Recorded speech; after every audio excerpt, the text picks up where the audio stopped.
Let's talk about social media and an important change that I think everyone should understand who is trying to use social media for their business. This isn't a change that's happened within the last week or the last month or the last year, but a change that's happened gradually over the last number of years with social media and the way social media algorithms work. When social media first became a thing and it became a viable source for marketing your business, the social media landscape looked a lot different.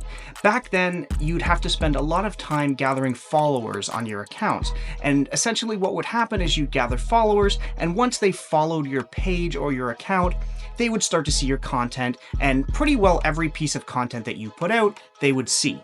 In the past number of years, however, the algorithms have really changed. And although we still call them social media platforms, they've actually become more content platforms. The social aspect of social media has taken a bit of a wayside. In an earlier video, I did talk about how Facebook has now introduced the Friends tab, trying to bring that social aspect back to their platform, where you're getting content specifically from friends. But in general, social media platforms don't really work like that anymore. Social media platforms are primarily being used to consume short-form content based on algorithms of what we've liked in the past and things similar to that.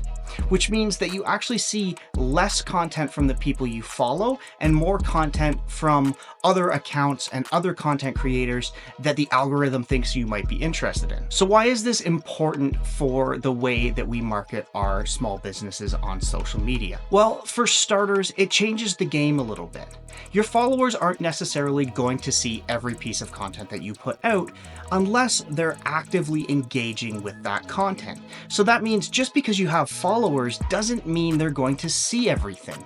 On the flip side, it also means that social platforms are a lot more based on the individual piece of content, which is great news for new content creators and new small businesses.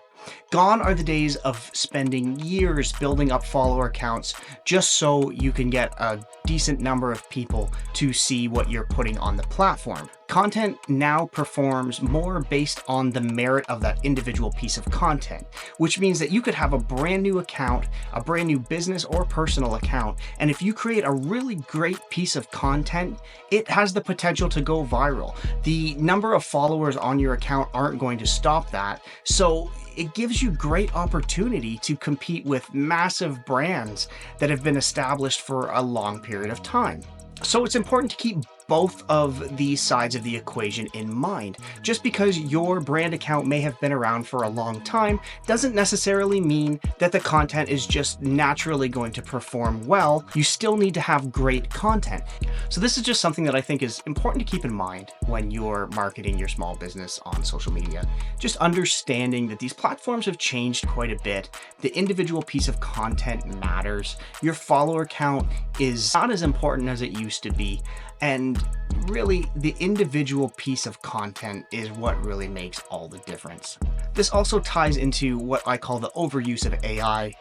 Just the getting lost in all the noise, in the AI slop. It's so easy to have your content just get drowned out, and it's more important than ever to make your content stand out, make it unique, and add human elements to your marketing, because there's just so much AI generated content, template created content out there that it's just really easy to get lost in the noise and not get the attention that you want for your brand.